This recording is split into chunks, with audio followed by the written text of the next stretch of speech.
On April 10, 2006, an airliner landed on the Gulf of Mexico in the city of Ciudad del Carmen.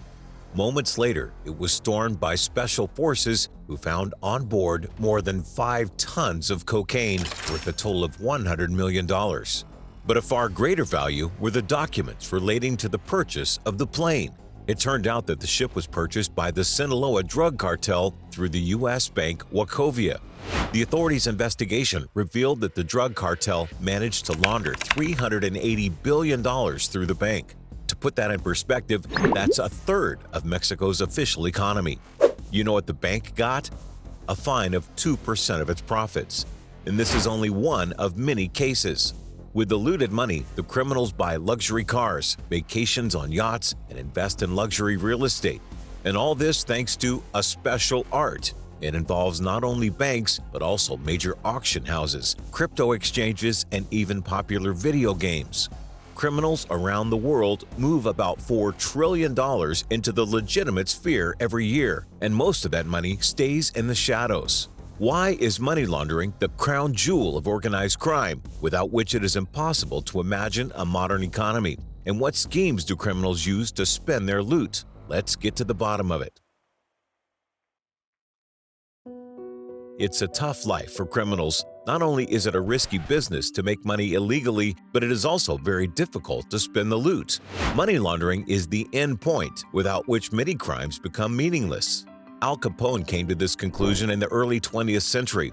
The mafia leader who earned staggering amounts, $60 million a year, from the illegal sale of alcohol could not make large purchases. He was being followed closely by the police. Then he bought a few dozen laundromats, where it was impossible to count the actual number of customers and thus extract any income. Money was being laundered, literally and figuratively. And you know what? The method has never been outdated. There is more money here than we could spend in 10 lifetimes. I certainly can't launder it. Not with 100 car washes. Every money laundering scheme has 3 stages. First, the criminal's money must somehow enter the legal sphere. This stage is the most dangerous because it is the easiest to identify the criminal.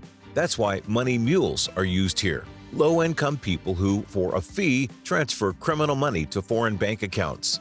Where do the mules come from? People who are in desperate need of money are recruited through forums and dating sites. The most important thing is that the mule has a clean banking history. Fake companies transfer dirty money to these mule accounts, which are then sent to the real bank.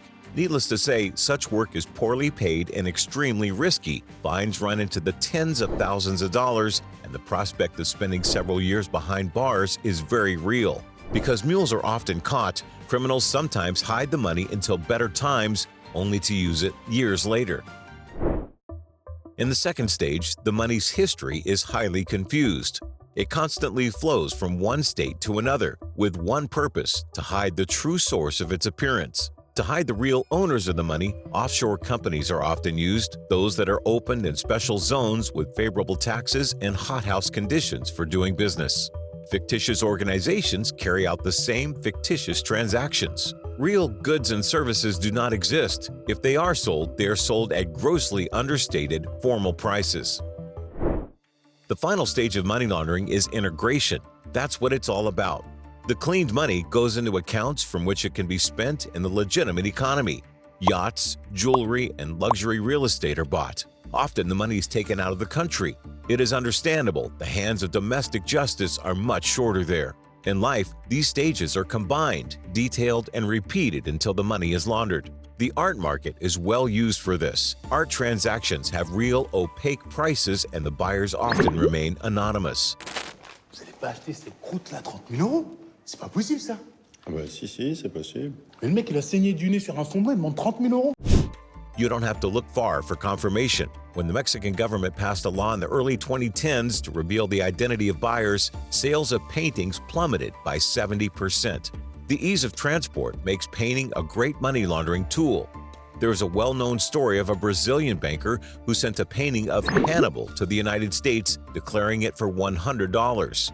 Customs officials let the painting through without too many questions. But then the banker was found, the painting was confiscated, and it was auctioned off for $13 million.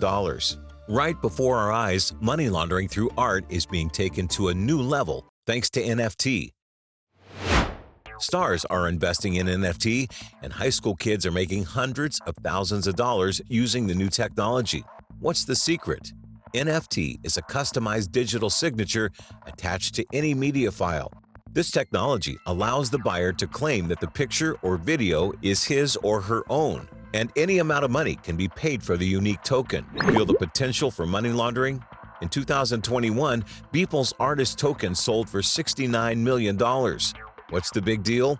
Well, look at his artwork. It's made up of 5,000 images that the artist created over 5,000 days. Only it's not a canvas and oil, it's a JPEG file. Adding fuel to the fire is the fact that all transactions with NFTs are virtually irregulated and tax-free, making digital art a tool for shadow money transfers. The simplest scheme goes like this.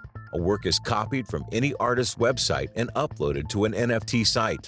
A token is assigned to the image, which is then purchased by the right company for the right amount.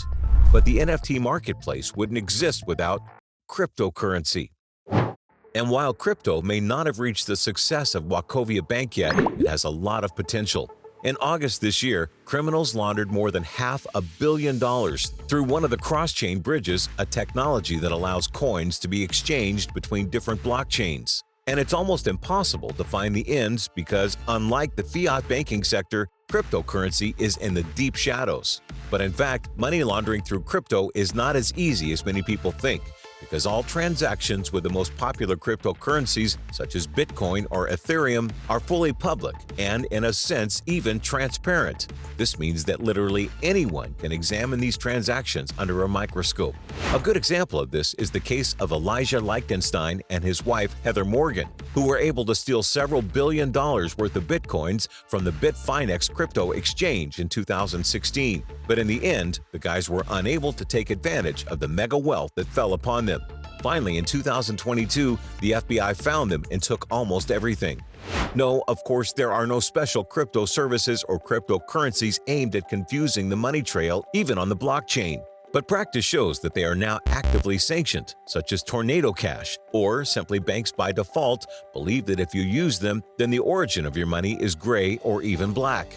It's a sad picture. Does this mean that everything is left to chance and the criminals have their hands free? Of course not. To combat money laundering, banks and other financial institutions are implementing Know Your Customer (KYC) principles. And no banks today will let you open an account or even exchange currency without a passport.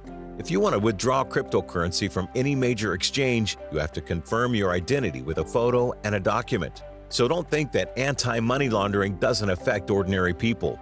Banks regularly pay huge fines for violating the standards. Many of them won't lend money more than $10,000 in a single transaction without supporting documentation. Often, AML restrictions make life very difficult not for criminals but for ordinary people. Financial institutions are over-insured and require constant confirmation of your income sources. And that, as economists know, is a transaction cost. So even if you're not an oligarch, get into the habit of keeping all your financial documents, from income statements to car sales contracts, in a separate folder. Trust me, you're gonna need it. Thanks for watching, and I'll see you in the next video.